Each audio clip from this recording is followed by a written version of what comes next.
နေရီကြောင့်ယူဝင်ခွင်မှာအဖိုးတန်တည်းတမတ်ရရှိခဲ့တဲ့ B နဲ့မပါပဲ V နဲ့ Va တဲ့ Barcelona တော့အားလုံးပဲမင်္ဂလာပါ Lucas Oliver Aris Channel လေးကနေအားလုံးကိုကြိုဆိုပါရစေဒီဗီဒီယိုမှာတော့ညကရှင်ပြိုင်ကစားခဲ့တဲ့ Champion League Round of 16ရဲ့ပွဲစဉ်တစ်ပွဲဖြစ်တဲ့ Newcastle နဲ့ Barcelona ပွဲရဲ့ပွဲပြီး3သက်ချက် review ပါ line နဲ့မှာတော့ Newcastle က 4-3-3 နဲ့ပွဲထွက်လာပြီးဂိုးသမိုင်းနေရာမှာတော့ Ramsdale နောက်တန်း၄ယောက်ကတော့ Trippier, Thiaw, Burn နဲ့ Lewis Hall တို့နဲ့ပွဲထွက်လာပြီးကွင်းလယ်မှာတော့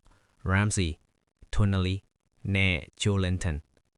တောင်ပန်တစ်ဖက်မှာတော့ Elanga နဲ့ Heavy Buns အထောင်တိုက်စစ်မှာတော့ Osula နဲ့ပွဲထွက်လာခဲ့ပါတယ်တစ်ဖက်က Barcelona ကတော့ 4-2-3-1 နဲ့ပွဲထွက်လာပြီးဂိုးသမားနေရာမှာတော့ John Garciaနောက်တန်း CB နေရာမှာတော့ QBRC Araujo နဲ့ fullback တွေကတော့ Martin နဲ့ Joao Cancelo ကွင်းလယ်အထက်မှာတော့ Bernal ကို Pedri နဲ့တွဲပေးပြီးကွင်းလယ်တိုက်စစ်မှာတော့ Fermin Lopez နဲ့တောင်ပန်တစ်ဖက်မှာတော့ Rafinha နဲ့ Lamine Yamal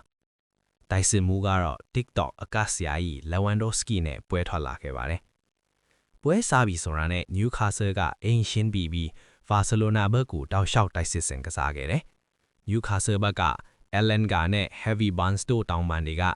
Barcelona နောက်တန်းတွေကိုသူတို့ပြေးနှုံးနေနဲ့တောက်လျှောက်တိုက်စစ်ဆင်ခဲ့တယ်။ Barcelona ဘက်ကလည်းပြန်လဲတိုက်စစ်ဆင်ခဲ့ပေမဲ့ Newcastle နောက်တန်းတွေကိုမကြော်နိုင်ခဲ့ပါဘူး။ဒီလိုနဲ့ပထမပိုင်းမှာတော့ Newcastle ကပိုမိုထီရောက်အောင်တိုက်စစ်ဆင်ခဲ့ပေမဲ့ဦးဆောင်ကိုတော့မရရှိခဲ့ပါဘူး။ဒုတိယပိုင်းမှာလည်းပထမပိုင်းလိုပဲ Barcelona ရဲ့တိုက်စစ်ဆင်မှုတွေက Newcastle နောက်တန်းတွေကိုမကြော်နိုင်ခဲ့ပါဘူး။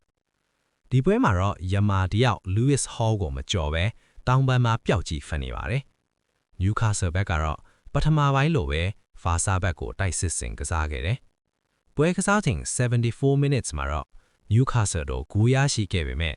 ဂိုးသွင်းယူခဲ့တဲ့ Joelinton ကလူကျွန်းနေတဲ့အတွက် Newcastle တို့ဦးဆောင်ဂိုးရမယ့်အခြေအနေကဆုံးရှုံးသွားခဲ့ပါတယ်။ဒီလိုနဲ့ပွဲကစားချိန်86 minutes မှာတော့တောင်ပန်က Murphy ဖြတ်တင်ပေးလိုက်တဲ့အလုံးကိုHeavy Buns ကအသားအရသွင်းပြီး Newcastle တို့ဦးဆောင်ကိုရရှိသွားပါတယ်။ပွဲကစားချိန်90 minutes ပြည့်လို့အချိန်ပို5 minutes အရောက်မှာတော့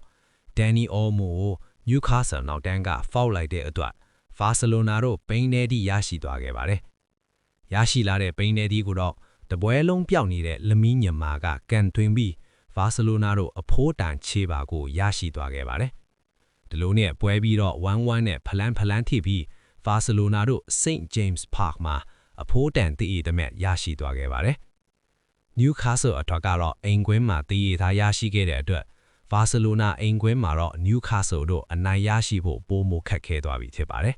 ။အဆုံးထိကြည့်ပေးတဲ့အတွက်အားလုံးကိုကျေးဇူးတင်ပါတယ်။